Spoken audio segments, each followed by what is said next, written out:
करने का क्या फ़ायदा। एक ही पल में सभी की निगाहें काउंटर पर टिक गईं और वे अपनी ज़रूरत की औषधीय गोलियां चुनने लगे। किंग्सयाओ साम्राज्य के लिए निकलने से पहले उन्होंने काफ़ी मात्रा में पैसे का इंतजाम कर लिया था ताकि ज़रूरत पड़ने पर वे अपनी मनपसंद कोई भी चीज़ खरीद सकें। अवंतिका राठौर ने भी यहाँ की औषधीय गोलियों को देखा, लेकिन उसका उन्हें खरीदने का कोई इरादा नहीं था। आखिर वह खुद भी एक कीमियागर थी। हालांकि जैसे ही जिया जिकिंग और अन्य लोग चीजें खरीद रहे थे, उनके पीछे से एक परिचित लेकिन उकसाने वाली आवाज गूंजी। ओह, तो ये बात है, ये तो वे लोग हैं जो अपनी खुद की पहचान भी साबित नहीं कर सकते। ल्यू जिंकी की आंखें आत्मसंतुष्टि और उपहास से चमक उठीं। कल अपने गुरु की उपस्थिति के कारण उसे अवंतिका राठौर और अन्य लोगों का ठीक से मजाक उड़ाने का मौका नहीं मिला था। आज उन्होंने केवल ये सोचा था कि वुबाओ पवेलियन बहुत प्रसिद्ध है और वे इसे देखना चाहते थे, लेकिन उन्हें कभी उम्मीद नहीं थी कि यहाँ फिर से उन लोगों से उनका सामना हो जाएगा। क्या इत्तेफाक है। अवंतिका राठौर और अन्य लोग धीरे धीरे मुड़े और बेहाय अकादमी के साधकों के समूह को देखकर उनके चेहरे के भाव थोड़े बदल गए। मुझे लगता है आज घर से निकलने से पहले मैंने पंचांग शुभ मुहूर्त देखना भूल गई थी।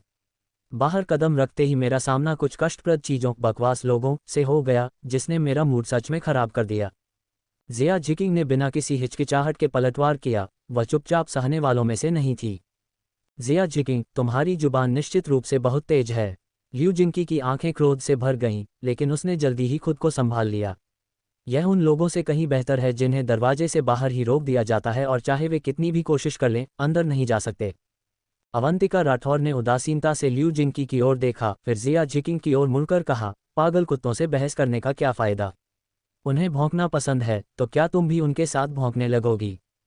वह इन उपद्रवियों से पूरी तरह तंग आ चुकी थी। वे जहां भी जाती, ये कष्टप्रद मक्खियों की तरह हर जगह पहुंच जाते थे। अवंतिका राठौर की बातें सुनकर जिया जिकिंग खुद को उसे थम्स अप सहमति का इशारा देने से नहीं रोक सकी। अवंतिका के शब्द वास्तव में प्रभावशाली थे। तुम सही कह रही हो, बस उन्हें भौंकने दो, उनके साथ माथापच्ची क्यों करें। जिया जिकिंग ने हल्की सी मुस्कान के साथ सिर हिलाया, फिर मुड़ी और अपनी औषधीय गोलियां चुनना जारी रखा। ल्यू जिंकी और अन्य लोगों के चेहरों के भाव बेहद उतरा गए। अवंतिका राठौर की बातें बहुत ही जहरीली तीखी थीं। शुरुआत में उनका ही पलड़ा भारी था और वे अवंतिका राठौर और अन्य लोगों का मजाक उड़ा रहे थे, लेकिन अब अवंतिका राठौर के शब्दों ने उन्हें शर्मनाक स्थिति में डाल दिया था। अवंतिका राठौर, अपनी हदें पार मत करो। ल्यू जिंगलिन खुद को बोलने से नहीं रोक सकी। अवंतिका राठौर ने उपहास करते हुए कहा, सुश्री ल्यू, आपने जो कहा वह वास्तव में दिलचस्प है। शुरू से लेकर अंत तक तुम लोग ही परेशानी खड़ी करते आ रहे हो और अब तुम मुझसे कह रही हो कि मैं अपनी हद पार न करूं। तुम्हारा तर्क, लॉजिक वास्तव में बहुत अजीब है। ये कहने के बाद अवंतिका राठौर ने ल्यू जिंकी और अन्य लोगों को ठंडी नज़रों से देखा, फिर कहा, अगर तुम लोग लड़ना चाहते हो तो बस इतना कहो और हमें तुम्हारी यह इच्छा पूरी करने में खुशी होगी। अगर तुम नहीं लड़ना चाहते तो अपना मुंह बंद रखो और ज़्यादा परेशानी खड़ी करने से बचो। अवंतिका राठौर ने सख्ती से कहा, मानो वह ये जताना चाहती हो कि अगर उसने अपनी बात स्पष्ट नहीं की तो ये उपद्रवी लोग केवल परेशानी खड़ी करते रहेंगे। ये सुनकर ल्यू जिंकी और अन्य लोगों ने एक दूसरे की ओर देखा। उनके चेहरों से उनकी शर्मिंदगी साफ झलक रही थी। उनकी नज़र अनैच्छिक रूप से जियो लानमेई की ओर घूमी, केवल ये देखने के लिए कि वह पहले ही काउंटर पर औषधीय गोलियां चुनने चला गया था और अब उनके साथ कतार में नहीं था। स्पष्ट रूप से जियो लानमेई को उनके इस नाटक में कोई दिलचस्पी नहीं थी। जहां तक कोई कदम उठाने लड़ने की बात है, यदि पिछली बार जो हुआ था वह फिर से हो गया तो ल्यू जिंकी सच में टूट जाएगी। बहुत विचार विमर्श के बाद ल्यू बहनों ने अपनी योजना छोड़ने चुप रहने का फैसला किया। कुछ ही देर में जिया जिकिंग और अन्य लोगों ने अपनी औषधीय गोलियां चुन ली और वुबाओ पवेलियन की दूसरी मंजिल की ओर चल दिए। मैंने सुना है कि वुबाओ पवेलियन अपने हथियारों के लिए बहुत प्रसिद्ध है। यदि आपके पास कोई उपयुक्त हथियार नहीं है तो आप यहां से एक चुन सकते हैं। झान युनफेंग के सुंदर चेहरे पर खुशी की चमक दिखाई दी। साधकों के लिए यह हथियार अत्यंत महत्वपूर्ण था। जिया जिकिंग और अन्य लोगों के चेहरों पर भी दिलचस्पी दिखाई दी। जैसे जैसे उनकी ताकत धीरे धीरे बढ़ रही थी, कुछ हथियार अब उनके लिए बहुत उपयोगी नहीं रह गए थे और उन्हें वास्तव में एक अधिक उपयुक्त हथियार खरीदने की आवश्यकता थी। मुझे आश्चर्य है कि वुबाओ पवेलियन के पास कितने हथियार हैं। उन्हें हमें निराश नहीं करना चाहिए। डोंगफेंग यू हल्का सा मुस्कुराया, उसकी सुंदर आंखों, पीच ब्लॉसम जैसी आंखें से एक आकर्षक जादू छलक रहा था। हालांकि जब सभी ने दूसरी मंजिल पर हथियारों की चकाचौंध करने वाली श्रृंखला देखी तो उनकी आंखों में आश्चर्य का भाव आ गया। हथियारों की विशाल संख्या उनकी उम्मीदों से कहीं अधिक थी। चाकू, भाले, गदा, कोड़े और बहुत कुछ यहाँ उपलब्ध थे, जिनकी अलग अलग श्रेणियां, रैंक और कीमतें थीं। आप केवल उनके विवरणों को देखकर एक नज़र में उन्हें समझ सकते हैं। क्या आप सज्जन हथियार खरीदना चाह रहे हैं? एक महिला परिचारक समूह के पास आए, उसका सुंदर चेहरा एक विनम्र मुस्कान से सजा था, जो लोगों को उसे मुड़कर देखने के लिए मजबूर कर रहा था। मैं एक तलवार खरीदना चाहता हूँ, कुई हाओयान ने कहा। उसकी तलवार का उपयोग कई वर्षों से किया जा रहा था और अब इसके ब्लेड पर 2 हल्के डेंट निशान पड़ गए थे, जिससे यह अब उपयुक्त नहीं रह गई थी। वह कुछ समय से एक नई तलवार लेना चाहता था, लेकिन उसे कोई उपयुक्त तलवार नहीं मिली थी। वुबाओ पवेलियन में इतने सारे हथियारों के होने से उसे उम्मीद थी कि उसे एक ऐसी तलवार मिल जाएगी जो उसके अनुकूल हो। युवा मास्टर, कृपया मेरे पीछे आइए। परिचारक हल्की सी मुस्कुराई, थोड़ा झुकी और कुई हाओयान को अपने पीछे आने का इशारा करते हुए अपना बायां हाथ थोड़ा उठाया। झान युनफेंग एक उपयुक्त तलवार चुनने के लिए कुई हाओयान के साथ गई, जबकि अन्य लोग वुबाओ पवेलियन के हथियारों की जांच कर रहे थे। यहाँ एकत्र खजाने की विशाल संख्या वुबाओ पवेलियन की दुर्जेय शक्तिशाली पृष्ठभूमि को दर्शाती है। एक शक्तिशाली पृष्ठभूमि के बिना इस तरह का वुबाओ पवेलियन बनाना असंभव होगा। ग्रेटर दैन, ये जगह वास्तव में मार्शल आर्टिस्ट साधकों के लिए एक खजाना है।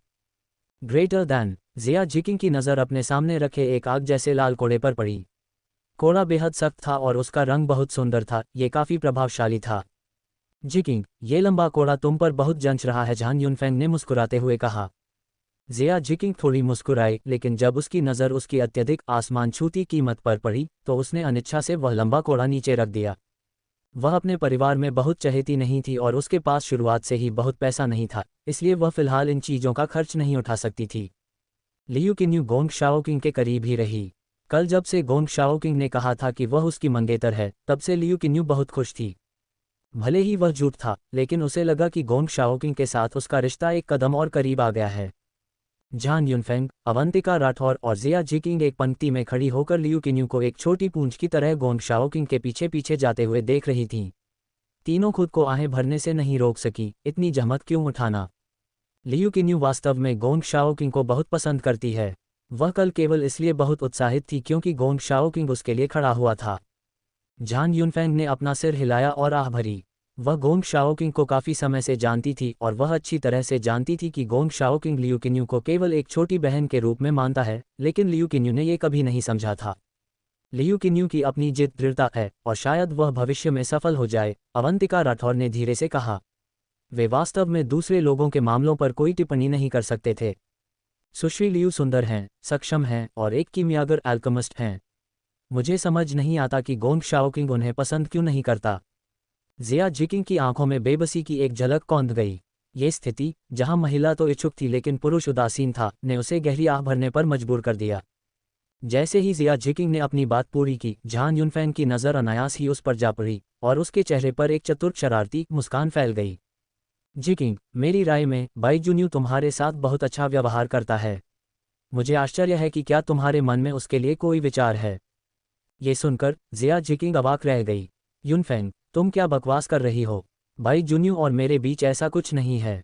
ओह, अवंतिका राठौर हंसी और उसने जिया जिकिंग के कंधे पर कोहनी मारी। देखो, बाई जुन्यू तुम्हें ही देख रहा है। जिया जिकिंग खुद को उस ओर देखने से नहीं रोक पाई जहां बाई जुन्यू था और निश्चित रूप से बाई जुन्यू उसे देखकर मुस्कुराया। ये देखकर झान युनफेंग और अवंतिका राठौर ने एक दूसरे को देखा, दोनों को ही यह कुछ हद तक मनोरंजक लगा।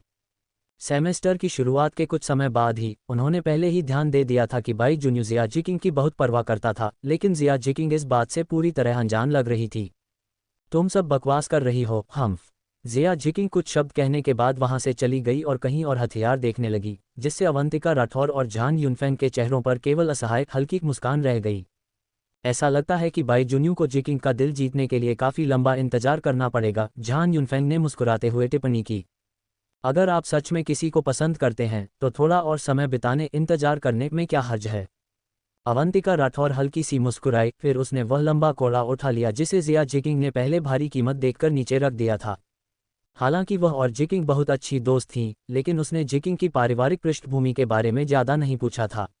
अब ऐसा लगता है कि उसकी स्थिति भी शायद उसी अवंतिका के जैसी ही होनी चाहिए।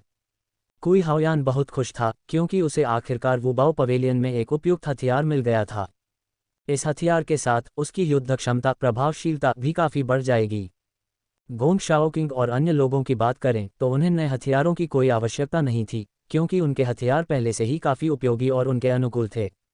इसके तुरंत बाद सभी की निगाहें तीसरी मंजिल की ओर जाने वाली सीढ़ियों पर पड़ीं। वे इस तीसरी मंजिल पर उत्कीर्णन बेचते हैं। मैंने अपने जीवन में केवल उत्कीर्णन के बारे में सुना है, लेकिन मैंने वास्तव में कभी कोई उत्कीर्णन नहीं देखा है, झान युनफेंग ने मुस्कुराते हुए कहा। लियू किन्यू का चेहरा भी भावनाओं से भरा था। उत्कीर्णन स्वामी इंस्क्रिप्शन मास्टर्स अत्यंत दुर्लभ होते हैं, और यह वास्तव में उल्लेखनीय है कि वुबाओ पवेलियन ऐसी दुर्लभ वस्तु भी बेचता है। चलो जल्दी से ऊपर चलते हैं, अगर हमें कोई हथियार उत्कीर्णन मिल जाए तो वह बहुत ही शानदार होगा। कुई हाओयान नया हथियार खरीदकर पहले ही बहुत खुश था। यदि वह इस हथियार के अनुकूल एक उत्कीर्णन खरीद सकता है तो उसकी युद्ध शक्ति में काफ़ी वृद्धि होगी।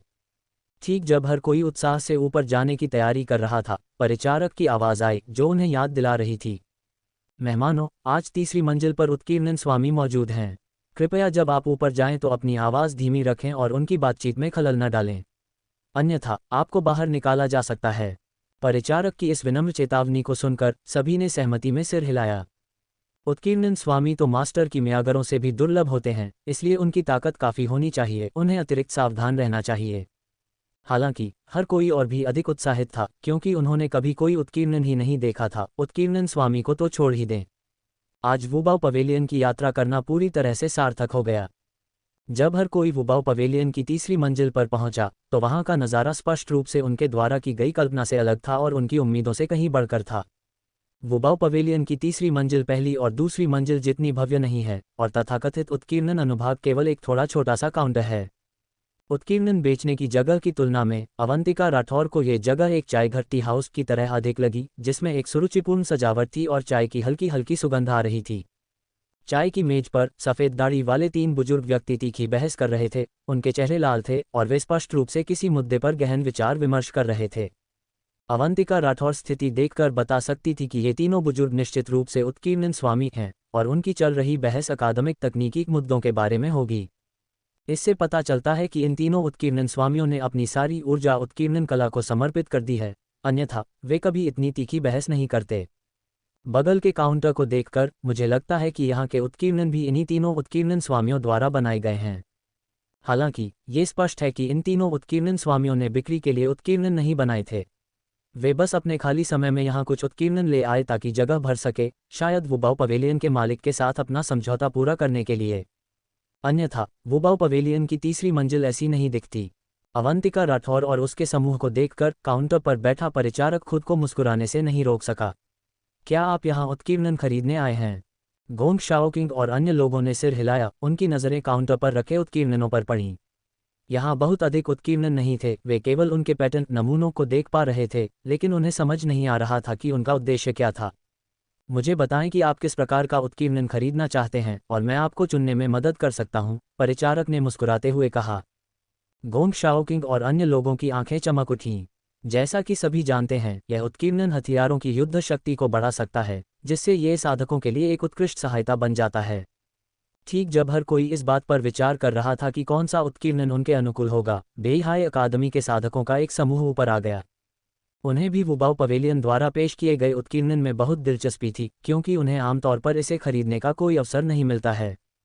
ये देखकर कि कैंगलान अकादमी के साधक पहले ही चुनाव कर रहे थे, वे भी जल्दी से अंदर घुस गए, ये दृढ़ संकल्प लेते हुए कि कैंगलान अकादमी के लोगों को सारे अच्छे उत्कीर्णन नहीं लेने देंगे। अकादमी विनिमय प्रतियोगिता करीब होने के कारण प्रत्येक अतिरिक्त उत्कीर्णन उनके प्रदर्शन में काफ़ी सुधार करेगा। वे अपने विरोधियों को सुधार करते हुए कैसे देख सकते हैं? हम भी उत्कीर्णन खरीदना चाहते हैं, लियू जिंगकी ने जल्दबाजी में कहा, मानो अगर उसने जल्दी नहीं कहा होता तो उत्कीर्णन गायब हो जाता। परिचारक ने तब कहा, वुबाओ पवेलियन में उत्कीर्णन बेचने का हमारा एक नियम है, प्रतिदिन केवल एक उत्कीर्णन बेचा जा सकता है। परिचारक के अपनी बात पूरी करते ही हर कोई दंग रह गया। उन्हें इस बात का बिल्कुल अंदाजा नहीं था कि वुबाओ पवेलियन का ऐसा भी कोई नियम है। क्या इसका मतलब यह है कि यहाँ मौजूद सभी लोगों में से केवल एक व्यक्ति ही उत्कीर्णन खरीद पाएगा? लेकिन हम में से बहुत से लोग इसे खरीदना चाहते हैं, तो वास्तव में यह उत्कीर्णन कौन खरीदेगा? गोंग शाओकिंग की आंखों में एक सवालिया भाव आ गया। उत्कीर्णन बेचने के नियम वास्तव में अजीब थे और इसका कोई कारण होना चाहिए। इसके 2 नियम हैं, जो कोई भी मेरे प्रश्न का उत्तर दे सकता है उसे यह उत्कीर्णन मुफ्त में मिलेगा। यदि कोई उत्तर नहीं दे सकता है तो जो सबसे ऊंची बोली लगाएगा वह जीतेगा, उसे मिलेगा। परिचारक के चेहरे पर एक हल्की सी मुस्कान थी, स्पष्ट रूप से वह इस स्थिति से काफ़ी परिचित था। आप सभी आज बहुत जल्दी आ गए हैं, इसलिए यह उत्कीर्णन अभी तक बेचा नहीं गया है। परिचारक के अपनी बात पूरी करते ही सभी की आंखें चमक उठीं। क्या सच में यहाँ अचानक कोई मुफ्त की चीज़ उपहार मिल रही थी? जल्दबाजी मत करो, क्या सवाल है? अवंतिका राठौर की आंखें दिलचस्पी से चमक उठीं। वुबाओ पवेलियन का सवाल वास्तव में अजीब था। इस तथ्य को देखते हुए कि इसका उत्तर देने पर एक मुफ्त उपहार मिलेगा, ये पता चलता था कि सवाल का उत्तर देना निश्चित रूप से कठिन होगा। सभी की निगाहें परिचारक की ओर मुड़ गईं, जिसने फिर एक कागज़ का टुकड़ा निकाला और उसे सभी के सामने रखते हुए कहा, ये रहा सवाल। उत्कीर्णन तरल बनाते समय किंगलिंग वुड स्टोन और वूवी फ्लावर स्टोन को कैसे मिलाया जाता है? जब सभी ने सवाल देखा तो वे सभी हक्के बक्के रह गए। उन्हें उत्कीर्णन तकनीक के बारे में बिल्कुल भी जानकारी नहीं थी। इस सवाल की तो बात ही छोड़ दें। वे ये भी नहीं जानते थे कि एज और स्पिरिट वुड स्टोन और टेललेस फ्लावर स्टोन क्या थे। उत्कीर्णन स्वामी के अलावा कोई भी इस सवाल का जवाब नहीं दे सकता। जिया जिकिंग आह भरे बिना नहीं रह सकी। वह जानती थी कि यह सवाल आसान नहीं होगा, लेकिन यह सवाल कुछ ज़्यादा ही कठिन है। लिू जिनकी और अन्य लोगों ने खालीपन हैरानी से एक दूसरे की ओर देखा। उन्हें बिल्कुल नहीं पता था कि यह क्या है, और उनका जवाब ना था। सभी के चेहरों के भाव देखकर परिचारक को कोई आश्चर्य नहीं हुआ। वास्तव में तीनों उत्कीर्णन स्वामियों द्वारा लिखे गए सवालों का जवाब लगभग कोई नहीं दे सकता था। हालांकि उत्कीर्णन पहले से ही काफ़ी मूल्यवान होते हैं, इसलिए उन्हें बिना एक पैसा खर्च किए ले जाना निश्चित रूप से कोई आसान काम नहीं है।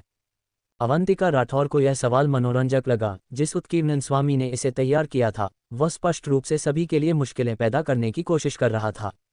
यहाँ तक कि जिसे उत्कीर्णन तकनीकों की थोड़ी बहुत समझ हो, वह भी शायद इस सवाल का जवाब नहीं दे पाएगा।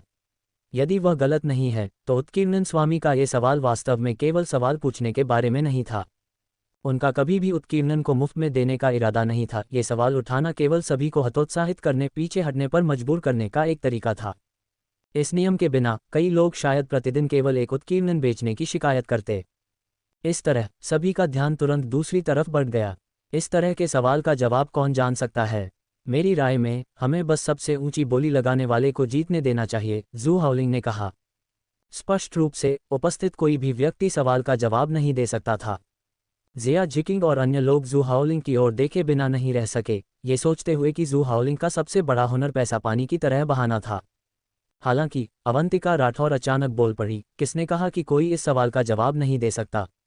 ये सुनकर सभी ने आश्चर्य से अवंतिका राठौर की ओर देखा। क्या सच में अवंतिका के पास इतनी जटिल समस्या का समाधान हो सकता है? अवंतिका राठौर, ज़्यादा बहादुर बनने की कोशिश मत करो, वरना तुम हंसी का पात्र बन जाओगी, लिू जिंकी ने उपहास करते हुए कहा। उत्कीर्णन स्वामी कोई ऐसा व्यक्ति होता है जिस तक अधिकांश लोगों की पहुंच नहीं होती है, और अवंतिका राठौर को इसके बारे में कभी पता नहीं होगा। जियो लानमेई ने थोड़े आश्चर्य के साथ अवंतिका राठौर की ओर देखा। ये दिखावा करने का समय नहीं था। वास्तव में उत्कीर्णन स्वामी के अलावा कोई भी इस प्रश्न का उत्तर नहीं दे सकता।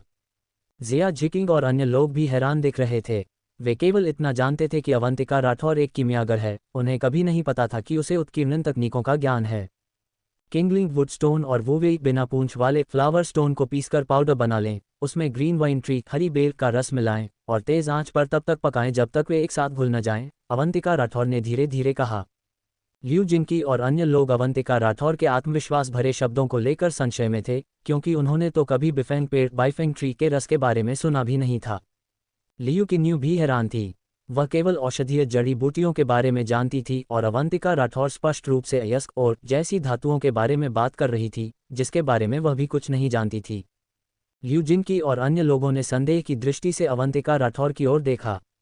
क्या उसने जो कहा वह सच हो सकता है? परिचारक भी चकित लग रहा था। यहाँ पहले कभी कोई इस प्रश्न का उत्तर नहीं दे पाया था, लेकिन आज वास्तव में किसी ने इसका उत्तर दे दिया था।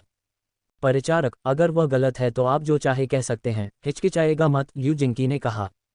हालांकि उसे लगा कि अवंतिका राठौर की बातें पूरी तरह से तार्किक थीं और बकवास नहीं लग रही थीं, लेकिन उसे विश्वास नहीं था कि अवंतिका राठौर वास्तव में उत्कीर्णन तकनीक के बारे में इस सवाल का जवाब दे सकती है।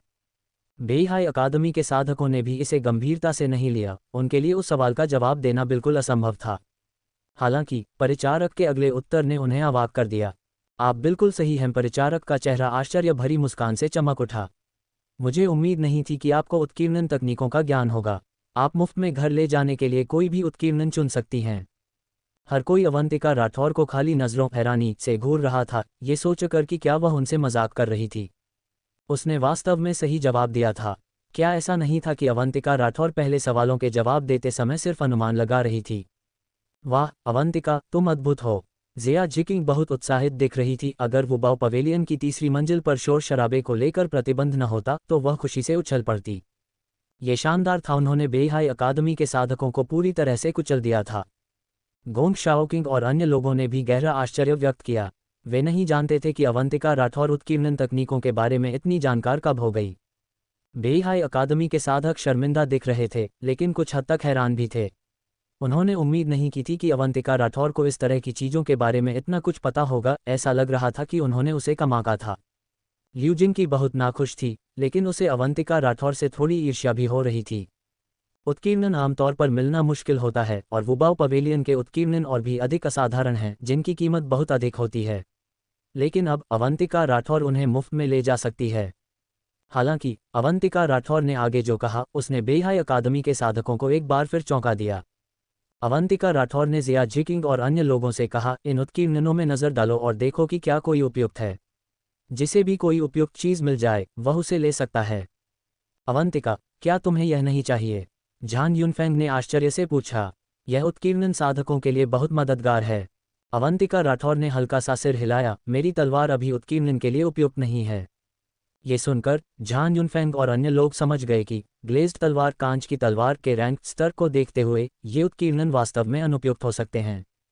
लापरवाही से उत्कीर्णन का उपयोग करने से ग्लेज्ड तलवार बर्बाद हो सकती है। देख लो, जिसके लिए भी जो सबसे उपयुक्त हो वह उसे ले सकता है। अवंतिका राठौर हल्की सी मुस्कुराए। उनमें से कोई भी दूसरों का फायदा उठाना पसंद नहीं करता था। हालांकि यहाँ कई उत्कीर्णन थे, लेकिन वे हर किसी के लिए उपयुक्त नहीं हो सकते थे। उत्कीर्णन के गुणों को समझने के बाद ही कोई जान सकता था कि वह उपयुक्त था या नहीं। जैसे ही उसने अपनी बात पूरी की, अवंतिका राठौर उन 3 बुजुर्गों की ओर चल पड़ी जो बहस कर रहे थे। उसे इस बात की बहुत उत्सुकता थी कि वे किस बारे में बहस कर रहे हैं। लिu जिंकी और लिu जिंगलिन की आंखों में भी अविश्वास के भाव भर गए। अवंतिका राठौर का शांत व्यवहार स्पष्ट रूप से कोई दिखावा नहीं था। अरे नहीं, क्या अवंतिका राठौर सच में यह उत्कीर्णन नहीं चाहती है? लेकिन परिणाम पहले से ही स्पष्ट है, तो क्या ये कुछ ज़्यादा ही उदारता रियायत नहीं है? बेहाई अकादमी के साधक सभी कुछ हद तक चकरा गए थे। वे अपनी खुद की ताकत बढ़ाने का इतना अच्छा अवसर आसानी से किसी और को कैसे सौंप सकते हैं? क्या उनका दिमाग खराब हो गया था? ऐसा कहा जाता है, भले ही बेहाई अकादमी के साधकों को लगा कि अवंतिका राठौर मूर्ख थी, लेकिन वे मन ही मन कैंगलान अकादमी के साधकों से ईर्ष्या कर रहे थे। अगर हमें इसके लिए कोई उत्कीर्णन मिल जाता तो ये बहुत बड़ा सौदा फायदेमंद होता। केवल एक उत्कीर्णन होने के कारण कैंगलान अकादमी के साधक निश्चित रूप से इसके लिए आपस में बहस करेंगे। अवंतिका राठौर ने सोचा कि उसने एक अच्छा काम किया है, लेकिन उसे नहीं पता था कि यह मामला उनकी टीम में फूट डाल सकता है। लिu जिंकी और अन्य लोगों ने एक दूसरे की ओर देखा और ये देखने का इंतजार करने लगे कि आगे क्या होगा। हालांकि आगे जो हुआ वह एक बार फिर उनकी उम्मीदों से परे था। कैंगलान अकादमी के साधकों ने इस बारे में बिल्कुल भी बहस नहीं की। इसके विपरीत हर कोई बेहद विनम्र था। ये सच्ची विनम्रता बिल्कुल भी दिखावा नहीं थी। लिu जिंकी और अन्य लोग एक नज़र में ही बता सकते थे, और वे और भी अधिक आश्चर्यचकित थे। ये वास्तव में बहुत अजीब था। अवंतिका राठौर धीरे धीरे बहस कर रहे तीनों बुजुर्गों के पास पहुंची और धीरे धीरे सुनने लगी कि वे क्या कह रहे थे।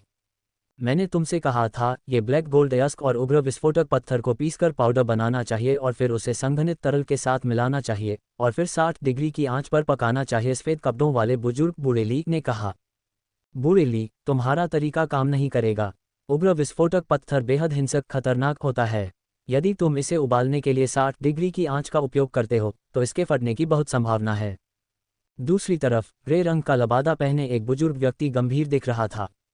बुजुर्ग जी, उग्र विस्फोटक पत्थर वास्तव में हिंसक होता है, लेकिन संघनित तरल की सांद्रता कॉन्सेंट्रेशन कुछ डिग्री बढ़ाई जा सकती है, जिससे विस्फोट की संभावना समाप्त हो सकती है। हालांकि मुझे लगता है कि इन दोनों को ठीक से मिलाने के लिए 60 डिग्री पर्याप्त नहीं है। काले रंग का लबादा पहने एक अन्य बुजुर्ग व्यक्ति ने भी अपनी राय व्यक्त की। तुम सब गलत हो, मेरा तरीका बिल्कुल सही है। बाई जिंगटियन ने अपना हाथ हिलाया। उसके चेहरे के भाव असामान्य रूप से आत्मविश्वासी थे। वह काफ़ी समय से इस तरीके के बारे में सोच रहा था और इसमें कोई समस्या नहीं थी। बूढ़े बाई, तुम बहुत जल्दबाजी कर रहे हो। क्या होगा अगर अचानक विस्फोट हो गया? जी युनमो ने अपना सिर हिलाया। वे सभी बूढ़े हो चुके थे और इस तरह की यातना विस्फोट को बर्दाश्त नहीं कर सकते थे। मैं इस उम्र तक जिया हूं, मैंने क्या नहीं देखा है। भले ही यह सच में फट जाए तो इसका फटना असंभव है। तीनों बुजुर्गों को बहस करते सुन अवंतिका राठौर की आंखों में एक मुस्कान आ गई। उसे उम्मीद नहीं थी कि ये वरिष्ठ सीनियर अपनी इस उम्र में भी बच्चों की तरह व्यवहार करेंगे। ये वास्तव में मनोरंजक था। इसी समय बाई जिंगटिन और अन्य लोगों ने भी अवंतिका राठौर को अपनी ओर आते देखा और तुरंत बोले, ये छोटी बच्ची कहाँ से आ गई? तुम इन चीज़ों को नहीं समझ सकती हो। जाओ यहाँ से, हमारे पास बहुत काम है। जी युनमो ने अपना हाथ हिलाते हुए अवंतिका राठौर को जल्दी से वहाँ से चले जाने का इशारा किया। उन्हें किसी और बात की चिंता नहीं थी, बल्कि इस बात की थी कि अगर युवा पीढ़ी उन्हें इस तरह बहस करते हुए देखेगी तो क्या वे हंसी का पात्र नहीं बन जाएंगे। इन बूढ़े लोगों में अभी भी काफ़ी गुस्सा नखरे है। कालू जियो हेई ने असंतोष में मुंह बनाया। वह इन बातों को नहीं सुनना चाहता था जो उसे बिल्कुल समझ में नहीं आ रही थी। इस हंगामे ने लिू जिंकी और अन्य लोगों का ध्यान भी खींचा। लिू जिंकी तुरंत अवंतिका राठौर के पास गई और बोली, वरिष्ठों को महत्वपूर्ण मामलों पर चर्चा करनी है। तुम जल्दी से यहाँ से क्यों नहीं चली जाती? ये तीनों किंगजियाओ साम्राज्य के प्रसिद्ध उत्कीर्णन स्वामी हैं। अवंतिका राठौर निश्चित रूप से दिखावा करने के लिए बेताब होगी, जो यहाँ आने की हिम्मत कर रही है। वह अवंतिका राठौर को सबक सिखाने के लिए इस अवसर का लाभ उठा सकती थी और शायद कुछ उत्कीर्णन स्वामियों का पक्ष कृपा भी जीत सकती थी। जूनियर इस कनिष्ठ का कई महान स्वामियों को प्रणाम। लिू जिंकी का चेहरा एक आकर्षक और आज्ञाकारी मुस्कान से चमक रहा था, जिससे वह एक प्रतिष्ठित परिवार की असाधारण रूप से उत्कृष्ट युवा महिला प्रतीत हो रही थी। वह लिू जिंकी सच में बहुत बेशर्म है, वह दिखावा करने का कोई मौका नहीं छोड़ती। गोरा जियो बाई ने अपनी भौहें सिकुड़ी। ये दिखावा करने वाली लड़की उसकी स्वामिनी के कंधों पर पैर रखकर उत्कीर्णन स्वामियों का पक्ष जीतने की कोशिश कर रही थी। हम इस नीच महिला को बिल्कुल भी सफल नहीं होने दे सकते। कालू जियो हेई का चेहरा नाराजगी से भरा था। वह इस लड़की द्वारा अपनी स्वामिनी की लाइमलाइट प्रसिद्धि चुराए जाने को बिल्कुल बर्दाश्त नहीं कर सकता था। कालू और गोरा को इतना उत्तेजित देखकर अवंतिका राठौर की आंखों में भी एक मुस्कान आ गई। ये तीनों महान स्वामी बहुत अनुभवी व्यक्ति हैं जो लिू जिंकी की चाल को एक नज़र में ही समझ सकते हैं, जिससे उसके लिए सफल होना असंभव हो जाएगा। अवंतिका राठौर जानती थी कि ये तीनों उत्कीर्णन स्वामी इस तरह के सवाल पर इतनी तीखी बहस कर सकते हैं। ये दर्शाता है कि वे सभी उत्कीर्णन कला के प्रति पूरी तरह से समर्पित हैं। अपने पिछले जीवन में उसने अक्सर ऐसे प्रगतिशील बूढ़े लोगों के साथ समय बिताया था। वे बहुत दुनियादार चालाक नहीं थे, इसके विपरीत वे काफ़ी सरल थे। हालांकि एक बार जब उन्हें गुस्सा आ जाता तो वे दूसरे व्यक्ति के सम्मान या चेहरे की बिल्कुल परवाह नहीं करते थे। हालांकि उसकी नज़रों में ये बूढ़े लोग काफ़ी प्यारे थे। बाई जिंगटिन और अन्य लोगों ने लिू जिंकी की ओर उदासीनता से देखा, लेकिन चुप रहे। अनगिनत लोग उनका पक्ष कृपा जीतने के लिए हर संभव कोशिश करते हैं, लेकिन वे बस उन्हें नज़रअंदाज कर देते हैं। हालांकि दिखावा करने के लिए दूसरों को नीचा दिखाने का इस लड़की का व्यवहार कुछ ऐसा है जिससे वे बहुत नफरत करते हैं। जाओ यहाँ से। जी युनमो ने अपना हाथ हिलाया। स्पष्ट रूप से उसका एक और शब्द कहने का कोई इरादा नहीं था। तीनों उत्कीर्णन स्वामियों का रवैया देखकर लिू जिंकी कुछ हद तक निराश हुई, लेकिन यह उसकी उम्मीदों से परे नहीं था। आखिरकार पर्याप्त हैसियत और पद के बिना एक उत्कीर्णन स्वामी से दोस्ती करना बेहद मुश्किल है। लिू जिंकी मुड़ी, केवल ये देखने के लिए कि अवंतिका राठौर अभी भी वहीं थी, और खुद को चिल्लाने से नहीं रोक सकी, तुम अभी तक जा क्यों नहीं रही हो? अवंतिका राठौर ने लिू जिंकी की ओर देखने की भी जहमत नहीं उठाए। उसकी नज़रों में वह लगभग अदृश्य न के बराबर थी। अपने होठों पर एक हल्की सी मुस्कान के साथ अवंतिका राठौर की नज़र बाई जिंगटिन और अन्य लोगों पर पड़ी। उसने कहा, क्या आप वरिष्ठों को यकीन है कि आप मुझे यहाँ से जाने के लिए कह रहे हैं? अगर मैं सच में चली गई तो मुझे डर है कि आपको पछताना पड़ेगा। ये सुनकर बाई जिंगटिन और अन्य दोनों की आंखें अवंतिका राठौर पर जा टिकीं। यह एक सुंदर छोटी बच्ची है, लेकिन हमारे सामने इतनी बकवास करने की इसकी हिम्मत कैसे हुई? यहाँ से निकल जाओ, बाई जिंगटिन ने गुस्से में दहाड़ते हुए कहा। वह सबसे ज्यादा इस बात से नफरत करता था जब कोई उनकी चर्चा के दौरान उन्हें टोकने की हिम्मत करता था। एक बार जब उनकी विचारों की श्रृंखला टूट जाती तो उसे वापस पाने में कई दिन लग सकते थे। अगर तुम नहीं गई तो मैं किसी से कहकर तुम्हें धक्के मारकर बाहर निकलवा दूंगा। जी युनमो भी बहुत नाखुश दिख रहा था। ऐसा लगता था कि वे बहुत लंबे समय से बहुत अधिक मिलनसार रहे थे और कई लोग इस बात से अनजान थे कि वे लोग कितने शक्तिशाली थे। लिू जिंकी ने अवंतिका राठौर को अवाक होकर देखा। यह महिला इतनी मूर्ख थी जो तीन उत्कीर्णन स्वामियों के सामने ऐसी बातें कहने की हिम्मत कर रही थी। क्या वह मौत को बुलावा नहीं दे रही थी? उसकी राय में यह अवंतिका राठौर शायद दिखावा करने के लिए बेताब थी। उग्र विस्फोटक पत्थर बेहद हिंसक होता है, जबकि ब्लैक गोल्ड अयस्क अपेक्षाकृत ठंडा होता है। एक गर्म है और दूसरा ठंडा, और जब दोनों एक दूसरे के संपर्क में आते हैं तो वे पानी और आग की तरह होते हैं। भले ही संघनित तरल इसके कुछ हिस्से को बेअसर कर सकता है, लेकिन यह इसे पूरी तरह से एकीकृत मिला नहीं सकता। इसमें कुछ और सामग्रियां मिलाने से ही इसे सफलतापूर्वक एक साथ फ्यूज किया जोड़ा जा सकता है। अवंतिका राठौर धीरे से मुड़ी, चूंकि यहाँ मेरा स्वागत नहीं है, इसलिए जूनियर ये कनिष्ठ अब विदा लेगी। बाई जिंगटियन और अन्य लोग अवंतिका राठौर को जितना सुनते, उनकी आंखें उतनी ही चमक उठतीं। अवंतिका राठौर जो कह रही थी, वह ठीक वही समस्या थी जिसके बारे में वे सोच रहे थे। ऐसा लग रहा था कि अवंतिका राठौर को उत्कीर्णन के बारे में काफ़ी जानकारी है और उसकी अंतर्दृष्टि समझ काफ़ी गहरी प्रतीत होती है। ये समस्या उन तीनों को कई दिनों से परेशान कर रही थी और वे अभी भी किसी अंतिम निष्कर्ष पर नहीं पहुंच पाए थे।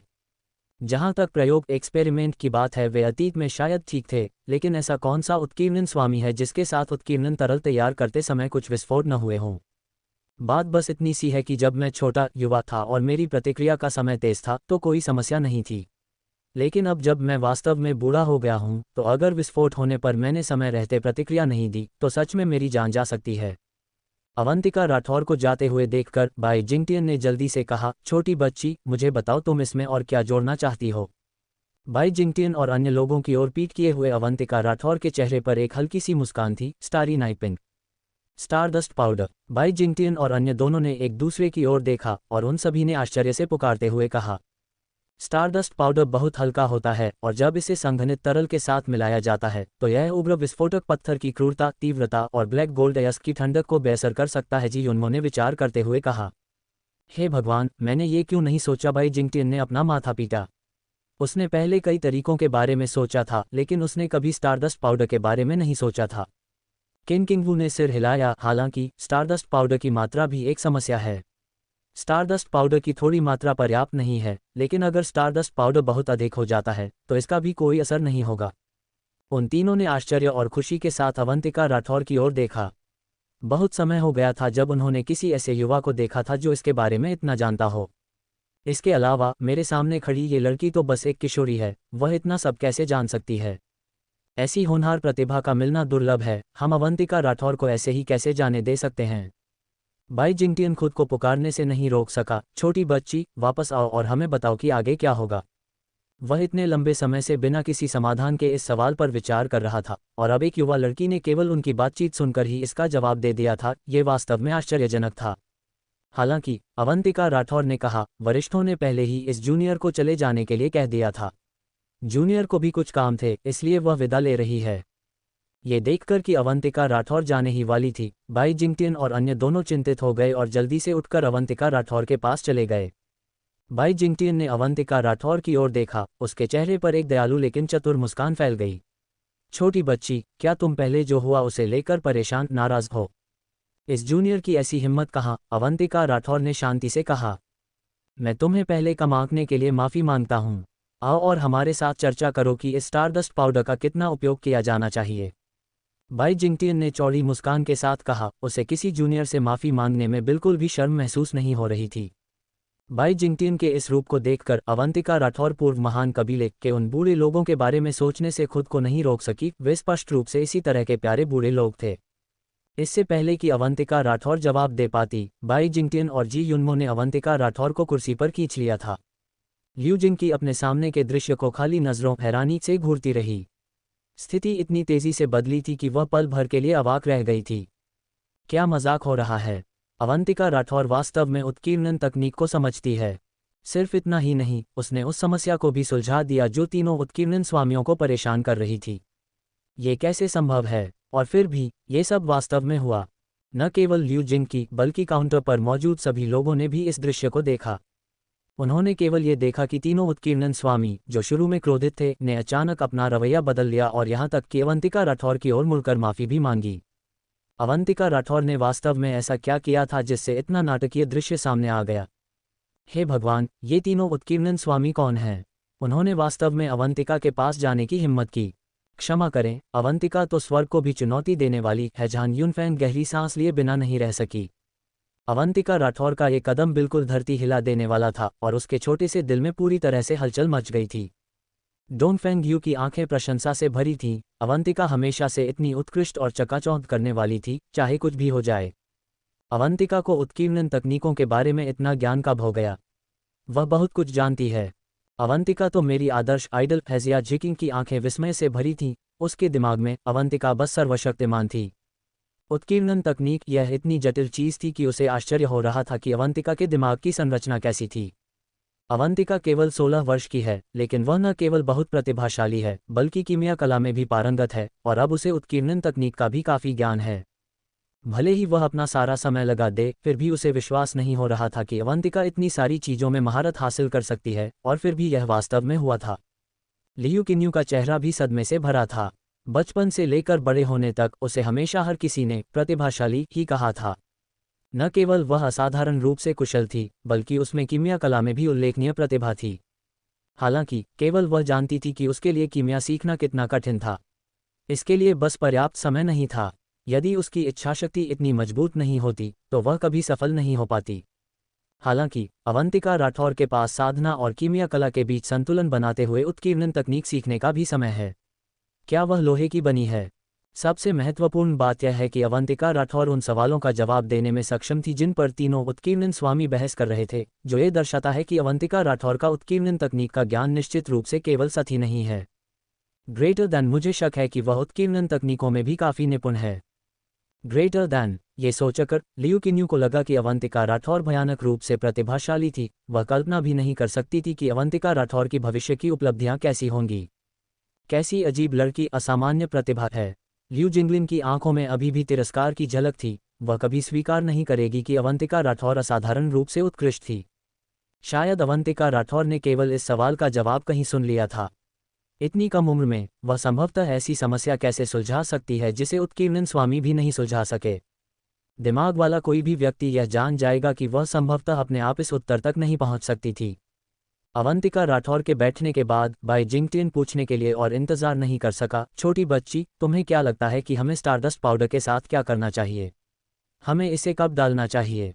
स्टारडस्ट पाउडर के बारे में जानने के बाद वह लगभग जान गया था कि समस्या को कैसे सुलझाना है। हालांकि वह जानना चाहता था कि क्या ये छोटी लड़की भी उसकी तरह ही सोचती है। सबसे पहले उग्र विस्फोटक पत्थर और ब्लैक गोल्ड अयस्क को संघनित तरल के साथ 5 मिनट तक उबालें और फिर उसे पाउडर को मिलाएं। अवंतिका राठौर को भले ही उत्कीर्णन बनाने खींचने में पूर्ण विश्वास न हो, लेकिन वह उत्कीर्णन तरल तैयार करने में बहुत आश्वस्त है, क्योंकि हाल ही में वह केस रिंग अराजकता वलय में केवल उत्कीर्णन तरल के बारे में ही सीख रही थी। केस रिंग के उस बूढ़े व्यक्ति से उसने विभिन्न धातुओं के गुणों और उत्कीर्णन तरल तैयार करते समय किन बातों का ध्यान रखना चाहिए इसके बारे में सीखा था। बिल्कुल वैसे ही जैसे जब वह कीमिया कला सीख रही थी, तो सबसे पहली चीज जो उसने सीखी थी वह सीधे दवाएं बनाना नहीं, बल्कि औषधीय जड़ी बूटियों की समझ थी। औषधीय जड़ी बूटियों को समझने के बाद ही कोई कीमिया सीखना शुरू कर सकता है। केस रिंग अराजकता वलय में रहने वाली वृद्ध महिला को उत्कीर्णन तकनीक की गहरी समझ थी। अवंतिका की याददाश्त पहले से ही काफी अच्छी थी, लेकिन उसे यह सीखने में बहुत समय लगा कि अयस्क की इतनी सारी धातुओं को कैसे याद रखा जाए और अयस्क की विभिन्न धातुओं को कैसे मिलाया जा सकता है। यहाँ तक कि अब भी ऐसी कई चीजें हैं जिन्हें वह पूरी तरह से नहीं समझती है, लेकिन वह अपने दम पर उत्कीर्णन तरल तैयार करने से जुड़ी अधिकांश समस्याओं को हल करने में सक्षम हो गई है। हालांकि जैसे ही अवंतिका राठौर ने अपनी बात पूरी की, बाई जिंगटिन और अन्य दो आश्चर्यचकित दिखे। ये तरीका स्पष्ट रूप से उनकी कल्पना से अलग था। तुमने इसे 5 मिनट तक उबालने के बाद क्यों डाला? जी युनमो ने तब पूछा। उसने कभी कल्पना भी नहीं की थी कि अवंतिका राठौर इतनी सटीक होगी, लेकिन उसे लगा कि काम करने का ये भी एक तरीका हो सकता है, जिसने उसे एक सुखद आश्चर्य दिया। स्टारडस्ट पाउडर एक बहुत ही विशिष्ट पदार्थ है। यदि स्टारडस्ट पाउडर पहले से मिला दिया जाए तो इसे पूरी तरह से बेअसर करने के लिए इसकी मात्रा बहुत कम पड़ जाएगी। यदि बहुत अधिक तरल मिला दिया जाए तो उत्कीर्णन तरल का प्रभाव काफी कम हो जाएगा और बनाए गए उत्कीर्णन का प्रभाव भी बहुत कम हो जाएगा। इसलिए 5 मिनट तक पकाने उबालने के बाद जब उग्र विस्फोटक पत्थर और ब्लैक गोल्ड अयस्क के बीच टकराव तेज हो जाता है, तो बस थोड़ी मात्रा में स्टारडस्ट पाउडर मिलाने से समस्या पूरी तरह हल हो जाएगी। अपने अत्यंत सुंदर चेहरे से छलकते आत्मविश्वास की एक हल्की चमक के साथ अवंतिका राठौर की नज़र उन तीनों पर पड़ी। उसने कहा, आप तीनों वरिष्ठों को क्या लगता है? बाई जिंगटिन और अन्य दोनों पूरी तरह से सोच में डूब गए थे। अवंतिका राठौर की बातें पूरी तरह से तार्किक थीं। उन्होंने हमेशा पकाने से पहले इन सामग्रियों को डालने के बारे में सोचा था, लेकिन अब ऐसा लगता है कि यह नया तरीका अधिक उपयुक्त है। इस तरह इस युवा लड़की ने उनके लिए एक बिल्कुल नया दरवाज़ा खोल दिया था, जिससे उनका क्षितिज दृष्टिकोण व्यापक हो गया। उत्कृष्ट तरीका वास्तव में शानदार है, ये समस्या को पूरी तरह से सुलझाता है। किन किंगवू ने प्रशंसा के साथ देखा, ये कहते हुए कि किसी भी नज़रिए से इसमें कोई समस्या नहीं थी।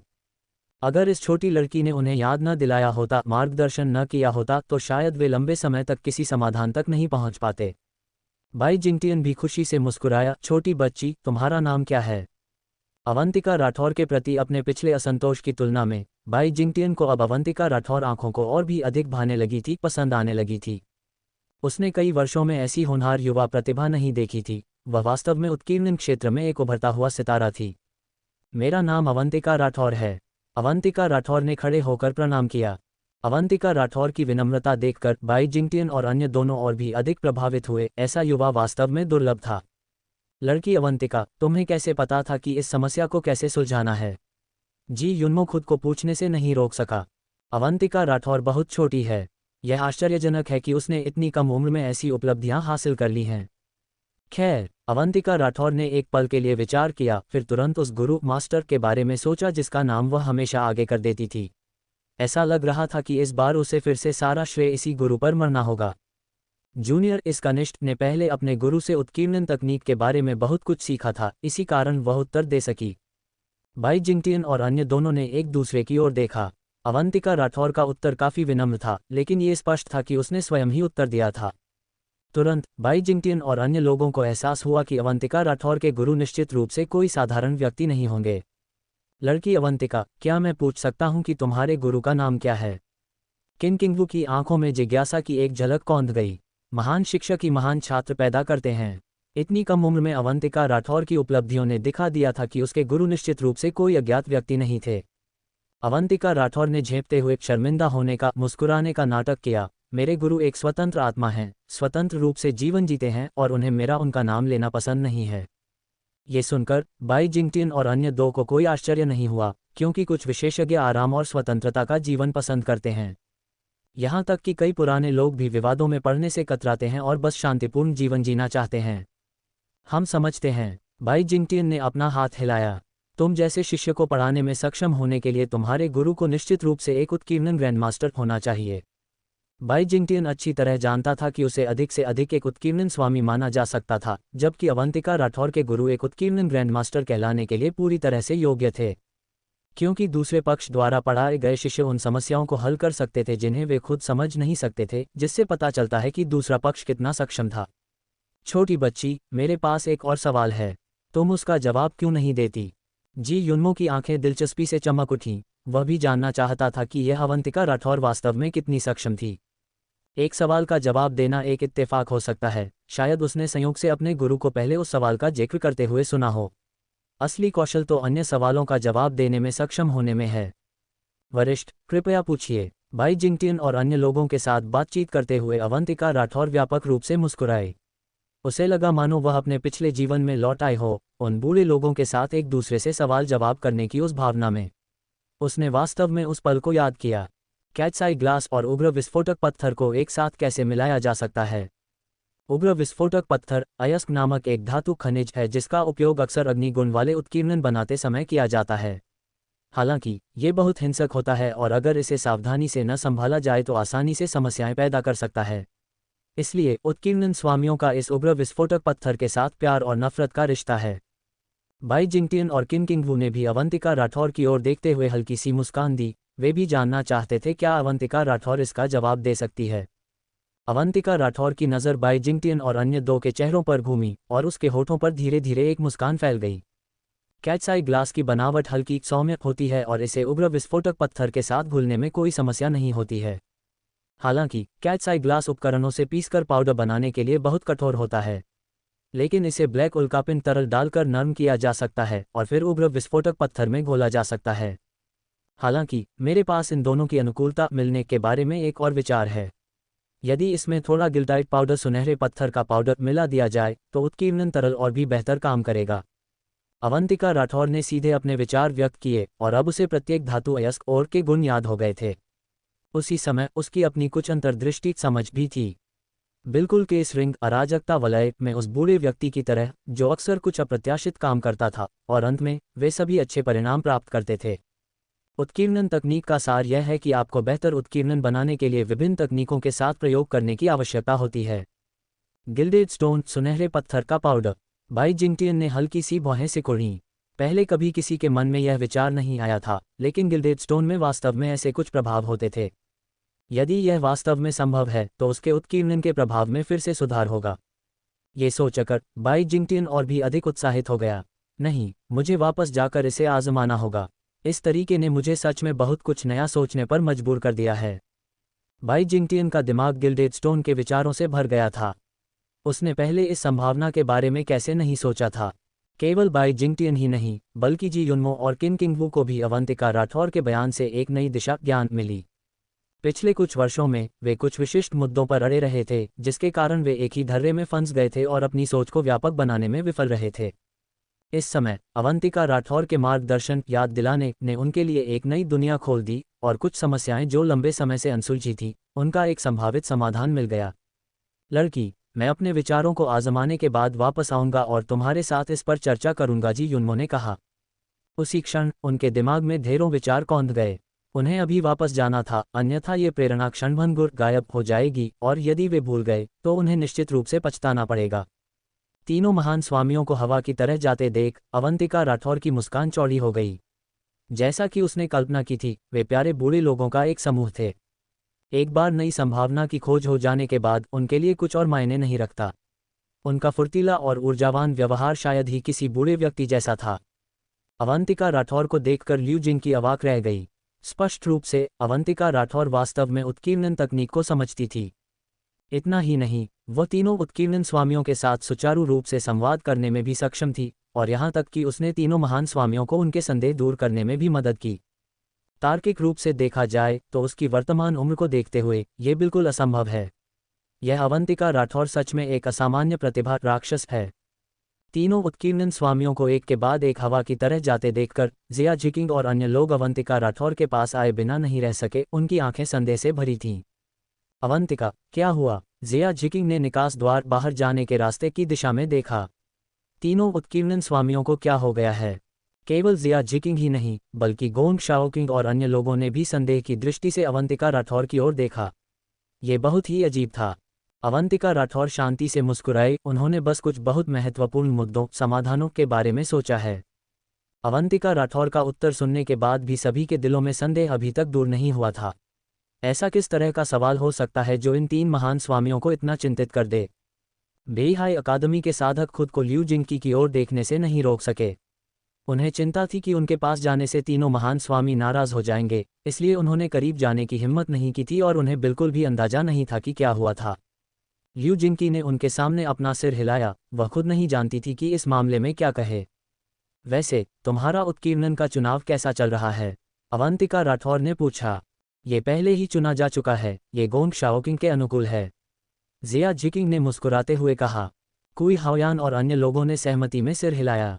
गोंग शाओकिंग पहले से ही उनके बीच सबसे मजबूत था, केवल अवंतिका राठौर के बाद दूसरे स्थान पर था। इस उत्कीर्णन के जुड़ने के साथ गोंग शाओकिंग की ताकत निश्चित रूप से और भी बढ़ जाएगी। इस तरह गोंग शाओकिंग अकादमी विनिमय प्रतियोगिता में बेहतर परिणाम प्राप्त करने में सक्षम होगा। आखिरकार अकादमी विनिमय प्रतियोगिता में अंततः पहला स्थान चुना जाता है, जो यह निर्धारित करता है कि वह विजेता साधक किस कॉलेज अकादमी का है और विजेता वह अकादमी होती है। हालांकि वे सभी असाधारण रूप से अच्छा प्रदर्शन करने की उम्मीद करते हैं, लेकिन फिर भी वे अपनी सफलता की दर को अधिकतम करने की आशा करते हैं। अवंतिका राठौर और गोंग शाओकिंग स्पष्ट रूप से वे दो लोग थे जिनसे सभी को सबसे अधिक उम्मीदें थीं, इसलिए जब चुनाव करने की बात आई तो उनके बीच कोई विवाद नहीं हुआ और गोंग शाओकिंग वह व्यक्ति था जिस पर वे सबसे अधिक सहमत थे। बहुत अच्छा, अवंतिका राठौर ने हल्का सा सिर हिलाया। गोंग शाओकिंग पहले से ही बहुत मजबूत था और अब वह पंख वाले बाघ की तरह और भी अधिक शक्तिशाली हो गया था। बेईहाई अकादमी के साधक अवंतिका राठौर और अन्य लोगों को इतनी शांति से इस मामले को सुलझाते देख कुछ हद तक अवाक हैरान थे। एक साधक के रूप में कोई इतना विनम्र कैसे हो सकता है? अपनी खुद की ताकत तो सबसे महत्वपूर्ण चीज़ होती है। कैंगलान अकादमी के साधक वास्तव में अद्वितीय हैं। उन्हें तो यहाँ तक आभास हो रहा था कि शायद वे लोग केवल ध्यान आकर्षित करने की कोशिश कर रहे थे, लेकिन उन्हें अपनी इस बात को साबित करने के लिए कोई सबूत नहीं मिल सका। अब जब हमने अपनी पसंद चुन ली है तो चलो चलते हैं। अवंतिका राठौर हल्की सी मुस्कुराए। वुबाओ पवेलियन वास्तव में वैसा ही था जैसा इसकी प्रतिष्ठा बताती थी। हालांकि पहले ही सब कुछ देख लेने के बाद अब उन्हें यहाँ रुकने की कोई आवश्यकता नहीं थी। ये सुनकर सभी ने सहमति में सिर हिलाया और तुरंत नीचे जाने के लिए मुड़ गए। कृपया संभल कर जाएगा आप सभी। अवंतिका राठौर और अन्य लोगों को जाते देख परिचारक तुरंत बोली, उसके सुंदर चेहरे पर आश्चर्य और प्रशंसा की झलक दिखाई दे रही थी। ये सुश्री अवंतिका वास्तव में अद्भुत हैं। ये पहली बार था जब उसने किसी को यहाँ की समस्या को हल करते देखा था, और पहली बार उसने किसी ऐसे युवा को देखा था जिसके साथ तीनों महान स्वामियों द्वारा इस तरह का सम्मानजनक व्यवहार किया गया हो। केवल इसी बात के लिए अवंतिका राठौर पहले से ही काफ़ी उल्लेखनीय है। सभी के वुबाओ पवेलियन से चले जाने के बाद बेईहाई अकादमी के साधक भी वहां नहीं रुके। हालांकि उन्होंने पहले ही मन अगले दिन जल्दी वुबाओ पवेलियन आने का फैसला कर लिया था, भले ही इसके लिए उन्हें उत्कीर्णन खरीदने के लिए भारी कीमत क्यों न चुकानी पड़े। अगर वे दिन में एक उत्कीर्णन बेचते हैं तो उनके पास अभी भी एक मौका है। चलो सराय वापस चलते हैं, लियू किन्यू ने धीरे से कहा। बेईहाई अकादमी के साधकों के इस समूह से मिलने के बाद मेरा अच्छा मूड खराब हो गया था। ये लोग मूड खराब करने में माहिर हैं। जिया जिकिंग ने हल्का सा सिर हिलाया। कुछ घृणित लोगों का सामना करने के बाद अब मेरा घूमने का बिल्कुल मन नहीं है। जिया जिकिंग बोलते समय बिल्कुल भी नहीं हिचकिचाई थी, इसलिए बेईहाई अकादमी के साधकों ने उसकी बात स्पष्ट रूप से सुन ली और उनके हाव भाव तुरंत भद्दे हो गए। जब अकादमी विनिमय प्रतियोगिता शुरू होगी तो हम निश्चित रूप से उन्हें ऐसा सबक सिखाएंगे जिसे वे कभी नहीं भूलेंगे। लियू जिंकी का चेहरा गुस्से से लाल था। जब से वह जिया जिकिंग और अन्य लोगों से मिली थी तब से वह अत्यधिक अप्रसन्नता गुस्से की स्थिति में थी। जिंकी, क्या अवंतिका राठौर सच में उत्कीर्णन तकनीक को समझती है? लियू जिंगलिन लियू जिंकी के पास गई, उसका हाथ पकड़ा और उसे उत्सुकता से देखा। लियू जिंकी ने हल्का सा सिर हिलाया। तीनों महान स्वामियों के साथ उसने कितनी अच्छी तरह से बातचीत की, इसे देखते हुए तो यही लगता है कि यह सच है। लियू जिंकी और अन्य लोगों से सकारात्मक उत्तर प्राप्त करने पर जू हाओलिंग और अन्य लोगों के हाव भाव थोड़े बदल गए। उत्कीर्णन स्वामी एक बहुत ही प्रतिष्ठित पेशा है। यदि अवंतिका राठौर भविष्य में उत्कीर्णन स्वामी बन जाती तो उसकी स्थिति रुतबा पूरी तरह से एक अलग स्तर पर होगी। मुझे कभी उम्मीद नहीं थी कि अवंतिका राठौर एक उत्कीर्णन स्वामी होगी। ये वास्तव में अप्रत्याशित है। जियो लानमेई के होठों पर एक हल्की सी मुस्कान थी, लेकिन उसके हाव भाव अपरिवर्तित रहे। अगली सुबह हुआन चुयू ने अवंतिका राठौर और अन्य लोगों को एक साथ इकट्ठा किया। इसका कारण कुछ और नहीं बल्कि यह था कि लिंगिन अकादमी के प्रधानाचार्य और उप प्रधानाचार्य उन्हें लेने सराय आए थे। इस परिणाम से अवंतिका राठौर और अन्य लोगों को कोई आश्चर्य नहीं हुआ, ये सब उनकी उम्मीदों के ही अनुरूप था। बुजुर्ग हुआन, मिले हुए बहुत समय हो गया। काले कपड़े पहने एक अधेड़ उम्र का आदमी धीरे धीरे अंदर आया। वह निस्संदेह हुआन चुयू से कुछ साल छोटा था। हालांकि उसकी उपस्थिति और चलते समय उससे निकलने वाली आभा ने सभी को बता दिया कि वह कोई साधारण व्यक्ति नहीं था। बस एक सरसरी नज़र डालकर अवंतिका राठौर को पता चल गया कि यह व्यक्ति कोई और नहीं बल्कि लिंगिन अकादमी का वह अहंकारी प्रधानाचार्य जियान किंगक्यू था। जियान किंगक्यू को देखकर हुआन चुयू का आमतौर पर दयालु और सौम्य रहने वाला चेहरा कुछ ठंडा सख्त हो गया। प्रधानाचार्य जियान। हुआन चुयू ने स्पष्ट रूप से लिंगिन अकादमी द्वारा पहले की गई हरकतों को नहीं भुलाया था, या यूं कहें कि उन्हें लगा कि आज जियान किंगक्यू के सामने उन्हें अपना रुख स्पष्ट करना होगा। यदि इस बात को इतनी आसानी से जाने दिया गया तो क्या दूसरा पक्ष उन्हें और भी अधिक नीचा नहीं समझेगा? हुआन चुयू के शब्दों में रूखापन भांपते हुए जियान किंगक्यू की मुस्कान अपरिवर्तित रही। बुजुर्ग हुआन, मैं पहले एकांतवास में था और मुझे कभी उम्मीद नहीं थी कि इतनी बड़ी घटना हो जाएगी। मुझे उम्मीद है कि बुजुर्ग हुआन इसके लिए मुझे दोष नहीं देंगे। लिंगिन अकादमी की हरकतें दिन ब दिन और भी अपमानजनक होती जा रही हैं। एक मामूली रक्षक हमारे साथ ऐसा व्यवहार कर सकता है? ऐसा लगता है जैसे प्रधानाचार्य जियान जानबूझकर हमें शर्मिंदा करने की कोशिश कर रहे हैं। हुआन चुयू की आवाज़ थोड़ी धीमी हो गई, मानो वह किसी छिपे हुए अर्थ के साथ बोल रहे हों। वह कैसे नहीं जान सकते थे कि जियान किंगक्यू क्या सोच रहे थे? एकांतवास। जियान किंगक्यू के व्यक्तित्व को देखते हुए इस समय वह संभवतः जीत हासिल करने के लिए हर संभव कोशिश कर रहा होगा, तो ऐसे में वह एकांतवास के मूड में कैसे हो सकता है? वे पहले से ही 2 दिनों से इस सराय में रुके हुए थे। अगर जियान किंगक्यू को परवाह होती तो वह बहुत पहले ही आ गया होता। उसका अब यहाँ आना महज एक दिखावा है। चूंकि वह जियान केवल दिखावा कर रहा था, इसलिए वह हुआन चुयू चाहते थे कि दूसरा पक्ष इस दिखावे को अच्छी तरह से करे। बुजुर्ग हुआन, आप ये क्या कह रहे हैं? मुझे सच में इस बारे में कुछ नहीं पता था। जियान किंगक्यू ने जल्दी से कहा, जैसे ही मुझे पता चला मैंने उस रक्षक को बाहर निकाल दिया। कैंगलान अकादमी के समूह को रोकने की उसकी हिम्मत कैसे हुई? सच में अंधा था, उसकी आंखें नहीं थीं। हालांकि हुआन चुयू अविचलित रहे। बुजुर्ग हुआन, प्रधानाचार्य बिल्कुल सही कह रहे हैं। मुझे उम्मीद है कि आप उदारता दिखाएंगे और एक मामूली रक्षक के खिलाफ मन में कोई बैर नहीं रखेंगे। उप प्रधानाचार्य लिन यंगहाओ ने कहा, मुझे विश्वास नहीं है कि एक मामूली रक्षक में इतनी गुस्ताखी हिम्मत हो सकती है। हुआन चुयू ने हल्की सी भौं उठाई। आजकल कैंगलान अकादमी और लिंगिन अकादमी के बीच संबंध अब अच्छे नहीं रह गए थे। चूंकि अनबन होना अपरिहार्य तय था, तो वह इस समय अपने छात्रों के साथ अन्याय क्यों होने दें। चाहे कुछ भी हो, आपको मुझे इसका स्पष्टीकरण देना ही होगा। हुआन चुयू के भाव गंभीर थे और उनके शब्द दृढ़ थे। ये पूरी कैंगलान अकादमी की प्रतिष्ठा, साथ ही छात्रों के सम्मान का मामला था। यदि लिंगिन अकादमी स्पष्टीकरण नहीं देती है, तो सीधे लिंगिन अकादमी में प्रवेश करने पर निश्चित रूप से उनका मजाक उड़ाया जाएगा, और वह ऐसा नहीं देखना चाहते थे। हुआन चुयू की जिद देखकर जियान किंगक्यू और उप प्रधानाचार्य लिन यंगहाओ ने एक दूसरे की ओर देखा। उन्हें आश्चर्य था कि यह बूढ़ा व्यक्ति इस बात पर इतना अड़ा हुआ था। ऐसा लगता है कि वे इस मामले को आसानी से नहीं सुलझा सकते। बुजुर्ग हुआन, यह मामला हमारी लिंगिन अकादमी की गलती थी और मैं आपसे माफ़ी मांगता हूं, जियान किंगक्यू ने कहा। जहां तक उस रक्षक की गुस्ताखी की बात है, मैं इसकी गहन जांच करूंगा और आपको स्पष्टीकरण दूंगा। अब आप क्या कहते हैं? जियान किंगक्यू भी बहुत चालाक था। वह जो चाहता था वह अकादमी विनिमय प्रतियोगिता का लाभ उठाकर कैंगलान अकादमी को पूरी तरह से कुचलना था। इसलिए वह बस अभी सामने रखी गई बात से सहमत हो जाएगा। अब जबकि कैंगलान अकादमी प्रतियोगिता में फिर से विफल हो जाएगी, तो हुआन चुयू के स्पष्टीकरण मांगने का क्या मतलब रह जाएगा। अवंतिका राठौर और अन्य लोगों ने एक दूसरे की ओर देखा। लिंगिन अकादमी का प्रधानाचार्य नाटक करने, दिखावा करने में काफ़ी माहिर था। अगर यह पहले की बात होती, तो शायद उन्हें सच में विश्वास हो जाता कि जियान किंगक्यू वास्तव में उन्हें कोई स्पष्टीकरण देना चाहता है। इतना कुछ अनुभव करने के बाद वे अब ईमानदारी और दिखावे के बीच अंतर करने में सक्षम हो गए थे। यदि अकादमी विनिमय प्रतियोगिता न होती, तो जियान किंगक्यू शायद यहाँ बिल्कुल भी नहीं आता।